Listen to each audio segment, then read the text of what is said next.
Eu vou continuar o que a gente estava, boa noite. O que a gente estava estudando agora, falando sobre Mashiach. Vou comentar com vocês uma explicação muito bonita, interessante a respeito de que muito se fala sobre Mashiach, se escuta falar muito de Mashiach, especialmente no meio Rabat, se escuta falar bastante. Mas o Rambam, o Maimônides, codificador, ele coloca, como eu comentei antes, de que a pessoa não só que tem que acreditar em Mashiach, tem que esperar a vinda dele todos os dias, e aquele que não espera o Mashiach todos os dias, e ele está negando a Torá e todos os profetas. Esse é um dos 13 princípios da Emuná. E a pergunta é, entendo que o Mashiach é uma coisa legal, bonita, interessante, uma inspiração, uma aspiração, mas não parece ser uma coisa tão importante a ponto de se tornar um pilar. Você que é engenheiro, certo? O que é pilar? Pilar é uma coisa que se você tira, cai o prédio. Então, por exemplo, qual é o primeiro pilar que tem lá? Acreditar em Deus, saber que Deus é um. Se uma pessoa ela fala, olha, eu fiz toda a Torá, tudo, de cabo a rabo, só não acredito em Deus, mas de resto tá tudo certo. A gente dá risada, porque não faz sentido. Se a pessoa fala, eu faço toda a Torá, só que não acredito que a Torá é divina, é a mesma coisa. Tá faltando um ingrediente básico. Shabat, por exemplo, não entra nessa categoria. Faço toda a Torá, não faço Shabat. Não cai o prédio todo. Claro, cada mitzvah é importante, etc. Mas um pilar, para ser um pilar, não é a importância da mitzvah. É o que sustenta todo o resto. Então, acreditar em Deus, saber que Deus deu profecia ao ser humano, saber que Deus deu a Torá para Moshe, Deus que ele traz a retribuição, tanto boa quanto o contrário, para a pessoa. Isso são essências que sem ela o prédio inteiro cai. Mas Mashiach, teoricamente, você pode ser uma pessoa extremamente observante, de cabo a rabo das mitzvot. Você sabe, acredita até que Mashiach vai chegar, um dia ele vai chegar, mas eu não tô, vou te ser honesto, não tô deixando de dormir à noite por causa disso. Não tô todo dia pensando nisso. Será que cai a estrutura toda? Aparentemente não, tá certo? Não. Então por que isso é tão importante? Por causa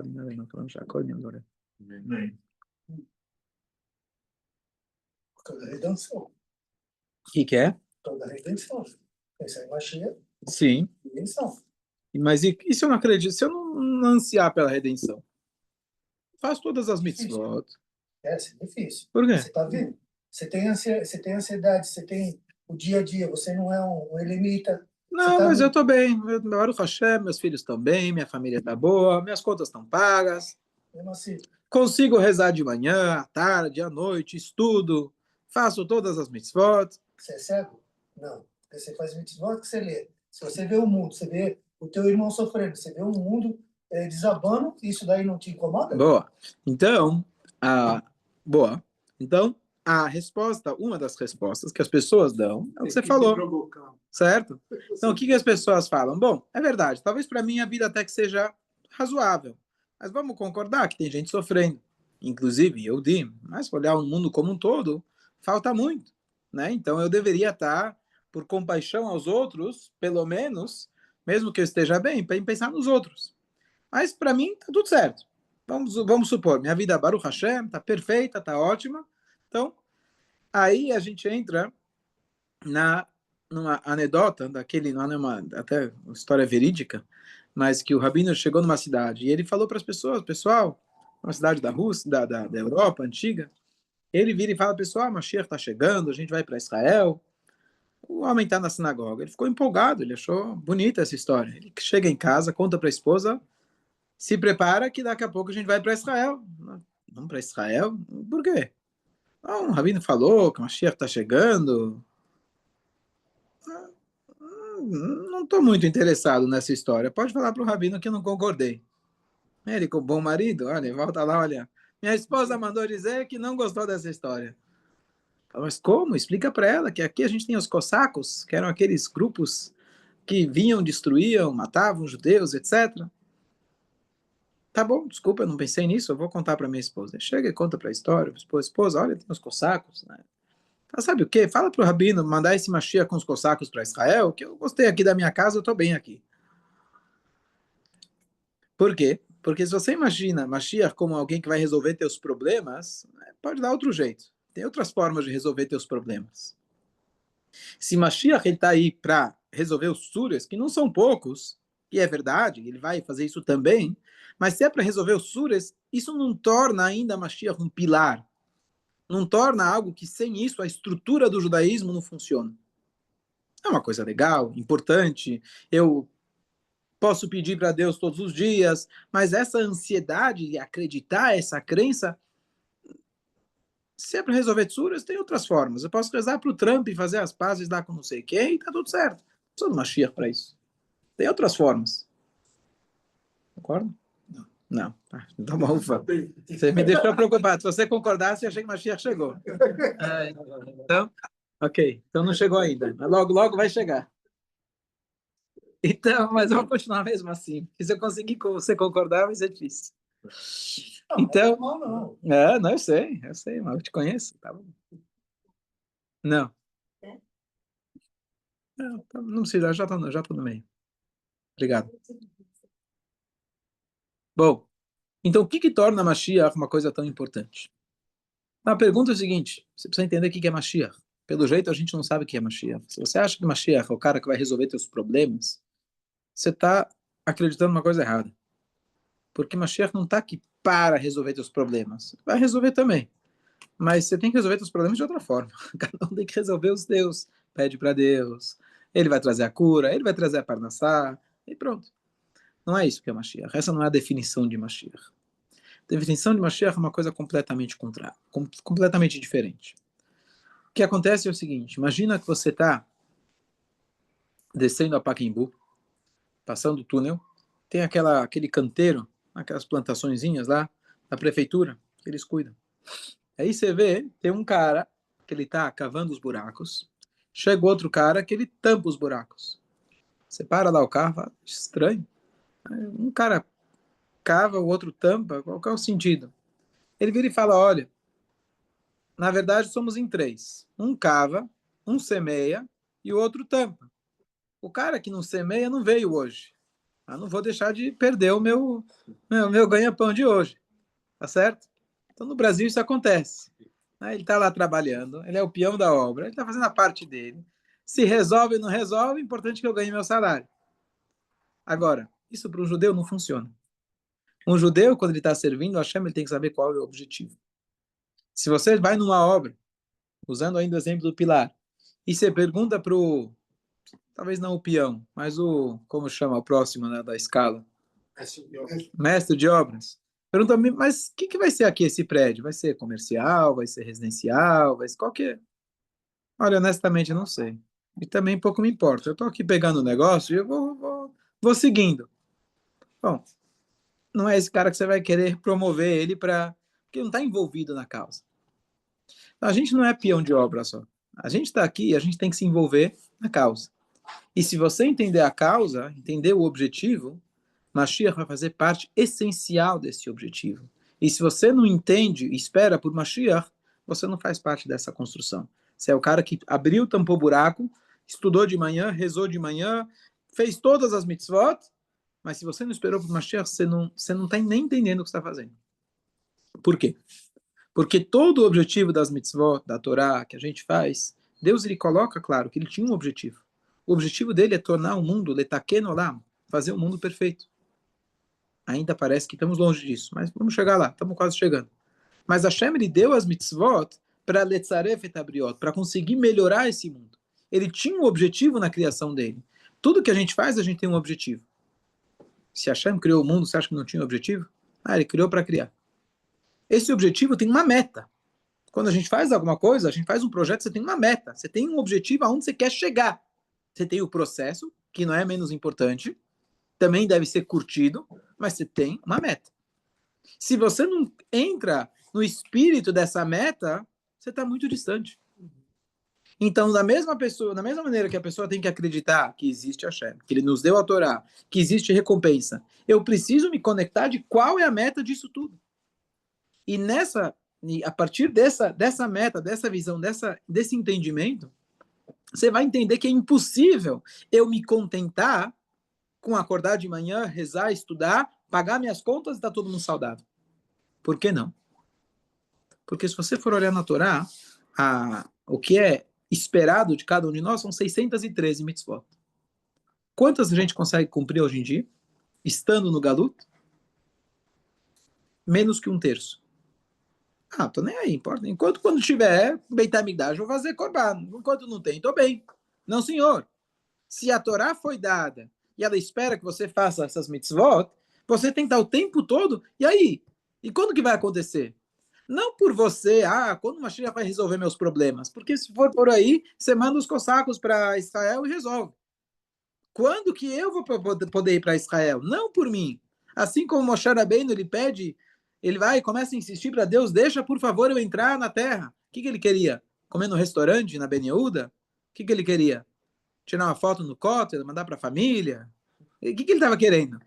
Ele estava ansiando por ele ter recebido a Torá de Hashem. E lá tinha tantas mitzvot que ele ainda não podia cumprir. A mitzvah de Halá, por exemplo, ele não podia cumprir, não tinha plantação lá. Ele não tinha como deixar o campo crescer lá no 7º ano. Não tinha as mitzvot. Então ele, peraí, Hashem, você me deu as mitzvot, eu estou louco para poder realizar, materializar essas mitzvot. E por isso ele insistiu tanto. Assim que o Yehudi deve viver. Se eu tenho tantas mitzvot para fazer, não só que nós temos uma fração muito pequena das mitzvot que a gente pode cumprir em questão de quantidade, vamos analisar a qualidade. Como é a qualidade de nossas mitzvot hoje? De como elas deveriam realmente ou poderiam ser realizadas. Não, imagina o cara lá no Beit HaMikdash, quando ele via Deus, via os milagres, ele rezava com uma paixão completamente diferente. Imagina como que ele colocava o tefilim, imagina como que a pessoa fazia a mitzvah. Então, de todas as maneiras, a linguagem é que Shrinta Begaluta, a Shrinah, Deus está no Galut junto com a gente. Então, o objetivo de Mashiach e a meta de Mashiach é, na verdade, trazer de novo a oportunidade da gente conseguir servir a Deus com todas as mitzvot. E o que isso significa, o impacto que isso vai ter, é o mundo estar pleno, o mundo estar completo, o mundo ter alcançado o seu objetivo pela qual ele foi criado. E por isso que a pessoa que fala, eu não acredito, ou não espero, acredito, mas não espero, não anseio, você está faltando um pilar que sem ele tudo cai. Faz sentido? Pilar da sua fé. É um pilar da fé judaica.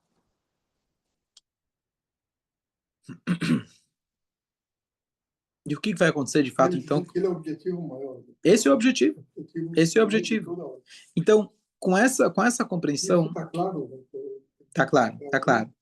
A gente já vem estudando esse ciclo que a gente está fazendo agora entre Michael Vitor, Rabbi Malovani começou quando eu tirei férias, estudando o capítulo 12 o capítulo 11 do Maimônides, desses temas, que é o último capítulo de todos os livros do Maimônides, dos 14 livros dele, da obra chamada Mishnei Torah. Então isso lá ele traz, no capítulo 11 ele traz as provas da Torá, o que é Mashiach, quando Mashiach vai chegar, que a Torá prevê o Mashiach, etc., as profecias do Bilam, que a gente tem na semana passada, e outros lugares da Torá. Mas o que de fato vai acontecer quando o Mashiach chegar? Então, quando você pensa no Mashiach como alguém que vai resolver todos os meus problemas, primeiro, não é a forma adequada de você esperar o Mashiach. Bom, se você espera para resolver seus problemas, tá bom, pelo menos você está pensando no Mashiach, ótimo. Né? Mas essa não é a maneira nobre de se acreditar no Mashiach. Número 2, é difícil acreditar num Mashiach desse tipo. Estou esperando o cara que vai resolver todos os meus problemas. É igual o cara que acredita, eu não vou fazer nada, não vou trabalhar, mas estou esperando o dia que eu vou ganhar na loteria. Se quer o bilhete, ele comprou. É o cara acomodado. E ele sabe na cabeça dele muito bem que isso não vai acontecer, e não tem como acontecer. Sequer você comprou o bilhete, é o cara que está querendo delegar os problemas dele para outra pessoa. Então isso é uma utopia, isso é um tipo de imaginação, conto de fada. Agora, se você acredita em Mashiach, que a ideia e o objetivo e a definição do Mashiach é um mundo onde você vai poder servir a Deus, e se Deus ele fez o mundo, inclusive antes do pecado de Adão, o mundo era perfeito, onde você tinha comida para todo mundo, não tinha briga, não tinha guerra, não tinha inveja, então simplesmente a gente vai conseguir chegar no mundo ideal que Deus mesmo planejou. Então isso é com um compromisso, é uma fé com compromisso, não uma fé sem compromisso. E aqui eu acho que é o grande erro de muitas pessoas. Mashiach, eu falo de Mashiach, etc. Mas não, a gente não consegue visualizar que é uma coisa real. Por quê? Porque você está pensando de uma maneira egoísta.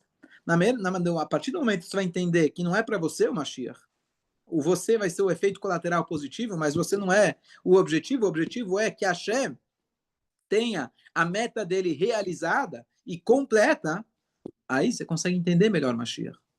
Além disso, tivemos na história um momento muito parecido com a época de Mashiach. Foi a época áurea do povo judeu, que é a época do rei Salomão.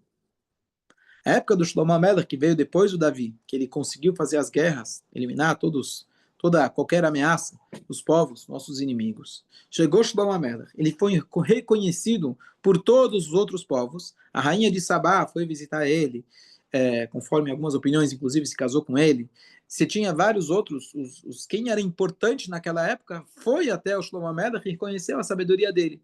O povo judeu tinha, imagina, se o teu prefeito, o teu governador, o teu presidente é um Shlomo Amelech, fome você não vai passar.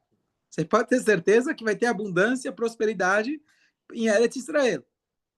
Então, além da sabedoria, da santidade daquele momento, estava todo mundo no nível material e espiritual, no nível elevadíssimo.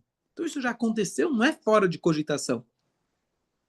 Então, o que acontece é que a gente precisa saber que vai ter um momento que vai chegar uma pessoa, um ser humano, da casa de Davi, que ele vai fazer as guerras de Hashem, que as guerras de Hashem podem ser de formas diferentes, podem ser guerras filosóficas ou guerras como tivemos, por exemplo, Segunda Guerra Mundial ou outras, infelizmente, que aconteceram. Então, está escrito que vão ter guerras antes da vinda de Mashiach, mas já tivemos essas guerras. O que você precisa é chegar alguém, se surgir uma pessoa com inteligência, com conhecimento, e ele vai conseguir mostrar para o mundo, abrir os olhos das pessoas que reconheçam que esse mundo ele foi criado para servir a Hashem, não é impossível, não digo que é fácil de você cultivar esse muná, mas não é tão fora da realidade de como você pensar, vou estar lá deitado e tudo vai se resolver sozinho. Não, é com responsabilidade e que isso é factível, que isso realmente é possível de acontecer, porque esse é o plano original de Hashem e já aconteceu na história. A gente talvez não consegue, a gente está tão dentro do Galut que lembra aquela história do cara que ele foi lá ele ia, todo dia ele ia no Teniat, infelizmente precisava para receber comida, fazia fila. E depois de muitos anos, ele jogava toda semana na Mega, e um dia ele ganhou. Ganhou, ficou muito feliz. Primeira coisa que ele fez, ele foi lá no Teniat, e ele falou o seguinte: gente, vou fazer aqui uma contribuição grande, agradecer por tudo que vocês me fizeram, mas eu quero, a partir de agora, que ao invés de eu ter que esperar na fila para pegar a comida, que eu possa chegar primeiro, já me recebam em primeiro lugar. Essa mentalidade do Galut. E quando o cara ele pensa pobre, ele pode ter ganho na loteria, ele continua pensando como pobre. A gente, quando pensa no Mashiach, a gente pensa, o cara que vai resolver, que vai cortar minha fila. Não, você não está entendendo, não tem nada a ver com isso. É muito além disso. Não é que você não vai, Mashiach não vai tirar a tua fila, vai tirar a tua fila, mas é muito além disso. Mashiach não vai resolver teus problemas, é muito além disso. E é essa maneira que a gente tem que começar a pensar. E é isso que a Torá, a Hassidut, ela vem permitir para a gente colocar um olhar, um óculos diferente na vida. Porque se a gente for olhar a vida que a mídia coloca para a gente, Globo coloca para a gente, ou seja, qualquer outra que não seja a Globo, não importa, você vai enxergar o mundo como péssimo, indo de mal a pior, e cai uma crise atrás da outra, e estamos no desastre. A Torá faz e permite, a nossa conexão com Hashem, permite que a gente vai conseguir olhar o mundo de uma maneira de Geulah, onde a gente consegue enxergar os pontos de luz. E quando tem alguma coisa aparentemente ruim, também lá encontrar um ponto positivo, porque esse é o objetivo da criação. Fala. Eu não sei se é o conceito, mas eu tive alguns estudos que eu fiz sobre isso, mas demorar e daí por diante. Mas o profundo é o seguinte: está escrito que ele vem. Eu não consegui hoje chegar no Shiur. Tem muitos detalhes da vinda de Mashiach que são frases que vêm dos nossos profetas. E quando a gente fala de profecias, é difícil a interpretação dessas profecias. A gente não sabe. Então, por exemplo, está escrito que vão ter guerras. Nem toda profecia tem que se cumprir. Quando é uma profecia positiva, tem que se cumprir. Isso dentro das regras da própria Torá. Uma profecia negativa, ela vem, na verdade, te despertar. e se você mudar teus caminhos, assim como todos os profetas admoestaram, advertiram o povo, não vai acontecer, e está tudo certo. Então, quando é escrito que vai acontecer várias coisas a respeito de Mashiach, é uma questão de, diferente da Torá, que nós temos a tradução, interpretação muito, pelo menos no sentido mais simples, muito clara, que os sábios transmitiram para a gente. Você não vai dizer, não, o Shabat que a Torá fala é meio relativo. Tefilina para antigamente. Não, você tem a Torá, tem as leis, etc. Mas nos livros do Tanar, pega Yehezkel, por exemplo, que falam de profecias da construção do terceiro Beit HaMikdash, não foi passado para a gente a interpretação do que realmente isso significa. Então nós temos alusões e interpretações variadas. Então a gente não sabe, Mashiach Ben Yosef, por exemplo, Gog Magog, Eliyahu Hanavi, se vem antes, se vem depois, o que ele vem fazer. São várias coisas que estão ditas a respeito do Mashiach, mas o Rambam ele fala, a gente não sabe como vai ser até que elas sejam. O que é essencial para a gente saber é aquilo que eu falei para vocês, que é que vai chegar o momento, o descendente da vida de Davi, que ele vai construir o templo, que ele vai juntar o povo de Israel, vai fazer as guerras, etc. Isso é uma das teorias. Na teorias não, isso está claro. São 3 regras. Ele tem que fazer. Está escrito que você tem uma cópia no céu e está provado que sim. Ah, boa, tá, entendi, tá, boa, tá. Ilachem ilhamot Hashem, ilachem ilhamot, já te explico. Ele vai fazer as guerras de Deus. Guerras, eu falei, pode ser literal, pode ser guerras teológicas, guerras filosóficas. E cabeça entre Israel vai juntar todo o povo de Israel. Boné, Bigdash, Bimkomó, ele vai reconstruir o templo no seu lugar. Porque a gente também não sabe o lugar preciso e exato do altar, aonde ele ficava. E se precisar de um Mashiach, hoje, vamos supor que eu tivesse o domínio sobre a mesquita, o dome, etc. E aí eu tenho dinheiro, consegui arrecadar para poder construir o templo, eu não posso. Eu preciso que tenha um profeta que ele vai me dizer exatamente onde é o lugar para eu poder construir. Quando ele concretizar essas 3 coisas, ele é o Mashiach Vadai, ele é o Mashiach certeza, essas são as palavras do Maimônides. O que o Aldo está falando é que tem uma discussão se quem vai construir o templo, se vai vir pronto do Shamayim ou se vai ser construído pelo homem. E você tem provas para os 2 lados, e uma das maneiras de conciliar é que Deus, a parte espiritual vem de cima e a parte física vem da gente. Nós temos uma mitzvah de construir. Temos uma mitzvah, então não pode vir pronto, senão a gente vai perder a mitzvah. Então, a parte espiritual vai vir de cima, mas a parte física vem da gente. Outras formas de explicar também, que Deus vai mandar pronto, a gente vai fazer as portas, mas isso são, digamos, de novo, é interpretativo. Mas em termos muito... Em termos... Seria o que eu vi. Bom, então não estou mentindo, então. Não disse isso, cara. Ao contrário. Estou me satisfazendo. Ótimo. Certo. Então, tem várias formas diferentes de explicar, mas, em termos muito claros, essas são o que Mashiach tem que fazer para realmente ele se provar como Mashiach. Enquanto ele não fez isso, ele não é considerado o Mashiach. Mas pode ser o potencial 36, Mashiach. O conhecimento dos 36 não dá essa posição? Em toda a geração? Eles têm muito conhecimento guardado, só eles. Enquanto não aparecer uma pessoa que fizer essas 3 coisas, ainda você não tem o Mashiach. Então, muito se fala a respeito de quem pode ser o Mashiach, quem poderia ser o Mashiach.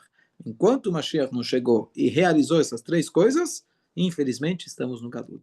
Tivemos vários momentos na história de áurea, de momentos, o retorno para Eretz Israel e etc. Mas Mashiach não chegou, infelizmente. Ele está quase, está na porta, esperamos que seja hoje, Bezrat Hashem vai ser hoje. Mas ele precisa fazer essas 3 coisas, que são grandiosas, que é juntar todo o povo de Israel, fazer as guerras primeiro, depois juntar o povo de Israel e uma cabeça entre Israel e Bonei Bitash Mekomol e construir o Beit HaMikdash no seu lugar, que seja hoje ainda. Bezrat Hashem.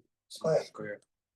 Mas essas épocas áureas ele não chegou, e a gente está tão longe dessas épocas. Então, é uma pergunta. Então, muito boa pergunta. Então, você vai dizer, bom, se na época do Shlomo ele não chegou, não vai ser hoje que ele vai chegar. Né? Então, a resposta é que para a gente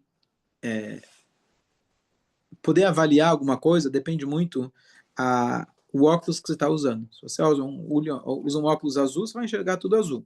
Se você está enxergando pela perspectiva da matemática, você vai olhar tudo em números. Se você vai olhar pela perspectiva da história, você vai olhar tudo em termos históricos. A gente tem a perspectiva da Torá. E a Torá afirma para a gente de que o bem se acumula, o mal se anula.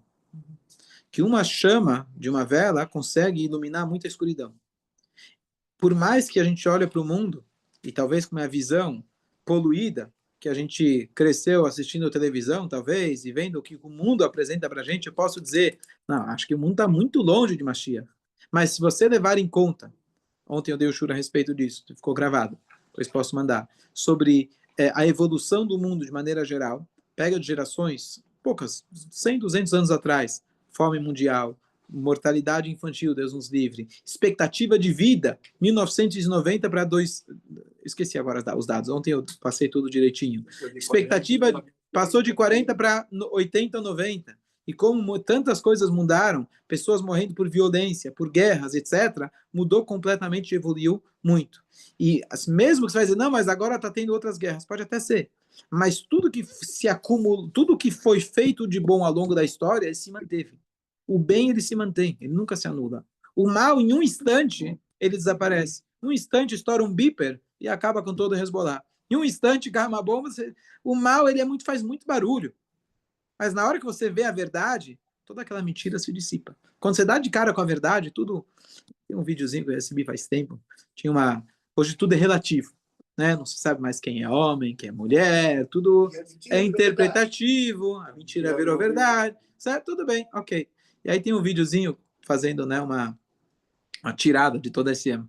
E aí o menino chega em casa e ele foi mal na prova. Ele reclama para o pai. O pai vai lá, pega a prova, mostra para a professora. Era o 2 mais 2, que ele colocou 5. Não, não é bem assim. É interpretativo. É 5, não é 4. Isso é uma questão sua. E aí fazem toda uma encenação de que botam a mulher para fora e fazem protesto contra ela. Que vergonha é essa? Só que ela fala que é 4 e é absoluto. Nem tudo é absoluto. É relativo, depende de como você enxerga. E a mídia falando, tarará, e no final vão pagar para mandar ela embora, vão pagar para ela.